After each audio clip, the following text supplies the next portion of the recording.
Good evening everyone. F for Finology के एक और एपिसोड में आपका स्वागत है।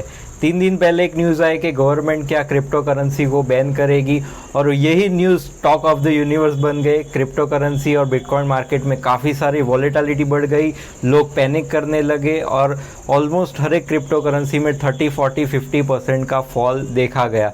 तो एग्जैक्टली क्या न्यूज़ है और इसका क्रिप्टो करेंसी मार्केट के ऊपर क्या इम्पैक्ट करेगा, आज उसके ऊपर डिस्कशन करेंगे। तो सबसे पहले तो जो न्यूज़ है, गवर्नमेंट क्रिप्टो करेंसी को बैन नहीं कर रही है, क्रिप्टो करेंसी को रेगुलेट करने जा रही है। रीज़न इज़ कि क्रिप्टो करेंसी मार्केट इंडिया में आज काफ़ी बड़ा बन चुका है। वर्ल्ड में सबसे highest crypto currency investor India में है। जी हाँ, आज की डेट में इंडिया में 10 करोड़ से ज़्यादा क्रिप्टो करेंसी इन्वेस्टर हैं। सेकंड नंबर पे यूएसए है, जहां पे सिर्फ 3 करोड़ क्रिप्टो करेंसी इन्वेस्टर हैं। कुछ और डिटेल में डेटा बताना चाहूँगा। इंडिया में जो क्रिप्टो करेंसी का टोटल इन्वेस्टमेंट है वो 6 लाख करोड़ को क्रॉस कर चुका है और एवरेज एज जो इंडिया में क्रिप्टो करेंसी इन्वेस्टर की है वो सिर्फ 24 साल है। जी हाँ, काफ़ी सारे यंगस्टर या मिलेनियल जो यूथ बोले जाते हैं, वहाँ पे क्रिप्टो करेंसी बहुत ही ज़्यादा पॉपुलर हुए है।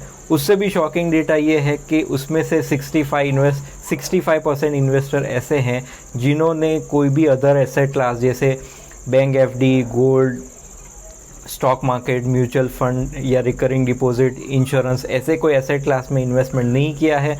उनका लाइफ का फर्स्ट इन्वेस्टमेंट जो है वो क्रिप्टो करेंसी में है। रीज़न इज़ काफ़ी सारे जो अट्रैक्टिव एड्स दिए जाते हैं जहाँ पे सिर्फ 100 रुपये या 500 रुपये इन्वेस्टमेंट करने की बातें होती है कि मिनिमम इन्वेस्टमेंट आपको इतना ही करना है और जो वर्ड ऑफ माउथ पब्लिसिटी होती है कि भाई मैंने तो 1000 रुपये इन्वेस्टमेंट किए थे कुछ महीने या कुछ हफ्तों पहले, जो आज 1 लाख रुपए हो चुके हैं। इसकी वजह से वहाँ पे काफ़ी सारा अट्रैक्शन देखा गया है और इसी वजह से इतने सारे इन्वेस्टर ऐड हो रहे हैं। लेकिन काफ़ी सारे कंट्री ऐसे भी है, जैसे चाइना है, तो चाइना ने पिछले 2 सालों से क्रिप्टो करेंसी को टोटल बैन किया है। काफ़ी सारे कंट्रीज़ में वहाँ पे रेगुलेशन भी आ रहे हैं कि क्रिप्टो करेंसी एक्सचेंज को कैसे मोनेटाइज़ किया जाए। अभी गवर्नमेंट को क्यों ज़रूरत लगी क्रिप्टो करेंसी को मोनेटाइज़ करने की? द मेन रीज़न इज़ यहाँ पे कोई प्रॉपर ऐसी गवर्निंग बॉडी नहीं है जो आगे जाके अगर कोई क्रिप्टो करेंसी एक्सचेंज में प्रॉब्लम होता है तो टैक्सेशन क्या रहेगा, रूल्स क्या होंगे, काफ़ी सारी चीज़ें हैं जहाँ पे क्लैरिटी नहीं है। तो वो सभी चीज़ों के ऊपर एक रूल्स एंड रेगुलेशन फ्रेमवर्क करने के लिए गवर्नमेंट का जो भी विंटर सेशन होगा वहाँ पे डिस्कशन होगा और उस तरह से गवर्नमेंट शायद प्राइवेट क्रिप्टो करेंसी के ऊपर बैन लगाएंगे। प्राइवेट और पब्लिक क्रिप्टो करेंसी में क्या डिफरेंस है? तो जितने भी क्रिप्टो करेंसीज ब्लॉकचेन टेक्नोलॉजी को यूज़ करते हैं, जहाँ पे सेलर और बायर की आइडेंटिटी रिवील नहीं होती, उन करेंसी को पब्लिक क्रिप्टो करेंसी माना जाता है, जो कंपैरेटिवली सेफ़ है। लेकिन ऐसे भी कुछ क्रिप्टो करेंसी है जहाँ पे बायर सेलर की आइडेंटिटी कंपनी को रिवील हो जाती है और आगे जाके वहाँ पे फ्रॉड या ऐसे कुछ इश्यूज़ हो सकते हैं। तो उस तरह की प्राइवेट करेंसी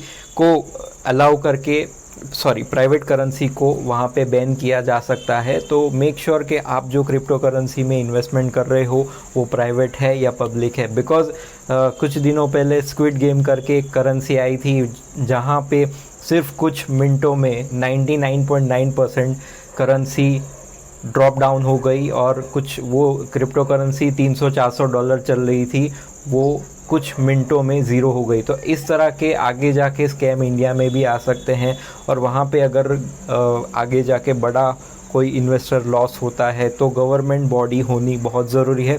इसी वजह से गवर्नमेंट टैक्सेशन का फ्रेमवर्क ला रही है।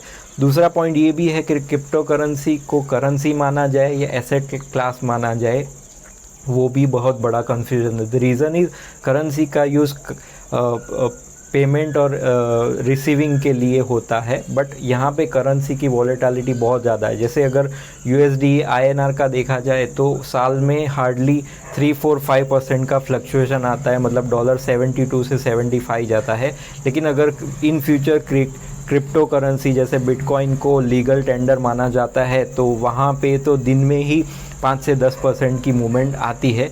तो ऐसे केस में सिवाय अल सल्वाडोर जिन्होंने बिटकॉइन को लीगल टेंडर माना है। उसके अलावा कोई भी कंट्री ने क्रिप्टो करेंसी को एक लीगल टेंडर पे, मतलब किसी चीज़ की बाइंग सेलिंग के लिए अगर आप क्रिप्टो करेंसी में पेमेंट करते हैं वो अलाउड नहीं किया गया है।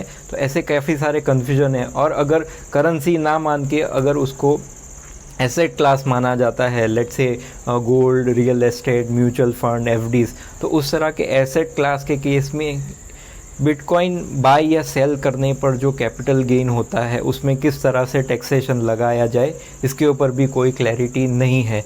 तो ये सभी चीज़ों का जो कन्फ्यूजन क्रिएट हुआ है वो आने वाले टाइम में गवर्नमेंट, आरबीआई और सेबी का जो भी फ्रेमवर्क रहेगा वो विंटर सेशन में डिस्कशन किया जाएगा और उसके बाद ही किसी चीज़ की क्लैरिटी होगी। तो अगर काफ़ी सारे इन्वेस्टर जहाँ पे उन्होंने बिटकॉइन या अदर क्रिप्टो करेंसी में इन्वेस्टमेंट किया है तो उनके लिए मेरी एक ही एडवाइस रहेगी, to wait and watch. Panic करने की वैसे भी कोई ज़रूरत नहीं लग रही है।